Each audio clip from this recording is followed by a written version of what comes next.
Well, South Korea says North Korea is willing to hold talks with the United States. Seoul says Pyongyang agrees that talks between the two Koreas and the U.S.-North relations should improve together. The news followed a meeting between a high-level North Korean delegation and South Korean President Moon Jae-in. The delegation is in the South to attend the closing ceremony of the Winter Olympic Games. Reports say it includes diplomats in charge of the North's nuclear program.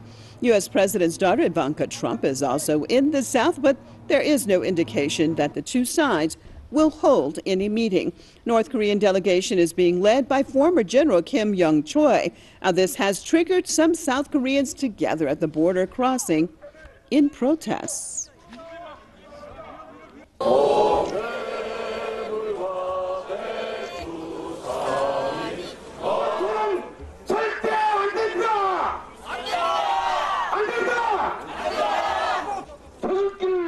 Whose president is Moon Jae-in? He has accepted Kim Yong-chol, ignoring his own country.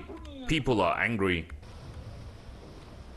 Now, the former general has been accused of being behind the sinking of a South Korean naval ship that killed 46 sailors in 2010.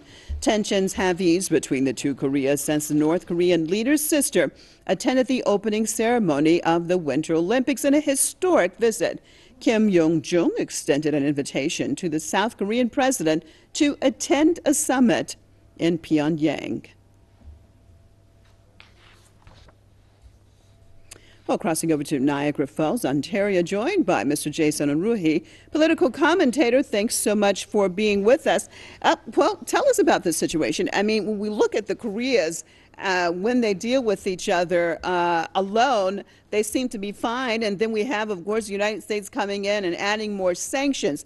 Where do you think that this is going to go now with the United States basically, as I said, added more sanctions? But on the other hand, we see it seems like a thawing of relations between the North and South. Well, I think that definitely the North and the South want own unification for themselves. They have a mutual interest in there not being a war on the peninsula. They do, even after all this time of separation, see each. This is an entirely different situation for the United States. They see this conflict as something of a relic held over from the Cold War.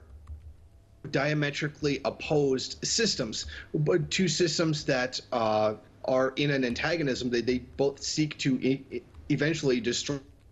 But the United States wants to see the DPRK come to an end. They want a destruction of the society and to set up a puppet government in its place, where just want a peaceful unification. That's why we see such a contrast between the two. That when the North and the South are together, okay, things go. Jason, I'm so sorry. I hate to interrupt you, but we are having some audio difficulties. Perhaps we can talk again later on. My apologies. Political commentator Jason Unruhe out of Niagara Falls, Ontario.